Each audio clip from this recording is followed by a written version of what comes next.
ভাইয়ার সাথে খুব সহজে কথা বলতে পারছি এবং অনেক কিছু জানতেও পারছি। ফেসবুকে যে ভিডিও ছাড়লেই শুধু টাকা ইনকাম হবে এইটা বড় কথা না, ভালোবাসাটা সবচাইতে বড় কথা। তো আপু অনেক কষ্ট করে আমার সঙ্গে দেখা করার জন্য সেই গাইবান্ধা থেকে অনেকটা ভিতরে ওনার বাসা, সেখান থেকে আমাদের ঢোলভাঙ্গায় চলে আসছে। আপুর একটি ছোট্ট পেজ আছে, আমি কখনো এইভাবে কাউকে প্রমোট করিনি। তো আপু অনেক ভালো মনের মানুষ, ওনার ভিডিওগুলো আপনারা সবাই দেখবেন। ওনার পেজের নামটা মেনশন দেওয়া থাকবে, যদি সময় পান ওনার পেজ থেকে একটু ঘুরে আসবেন। আর সত্যি অনুভূতিটা বলতে মানে ভাষায় প্রকাশ করা যাবে না।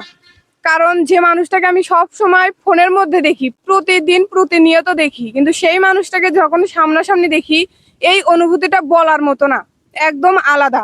শুধু আমার মতো যারা তারাই বুঝতে পারবে এই অনুভূতিটা কিরকম হয়। তো আমার সঙ্গে দেখা হয় আপনার কেমন লাগতেছে? অনেক ভালো লাগতিছে, বললামই তো যে মানে বলে প্রকাশ করার মতো না, সত্যি অনেক ভালো লাগতিছে। এবং ভাইয়া সত্যি অনেক সহজ সরল একজন মন মানসিকতার মানুষ।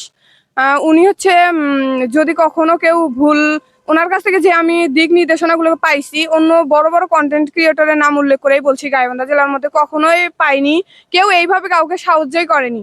কথাই বলেনি, কথাই বলা যায় না, কিন্তু ভাইয়ের সাথে খুব সহজে কথা বলতে পারছি এবং অনেক কিছু জানতেও পারছি। আপু আপনার জন্য শুভকামনা রইল, আপনাকে দিয়ে ভালো কিছু হবে, আপনি সামনের দিকে এগিয়ে যান।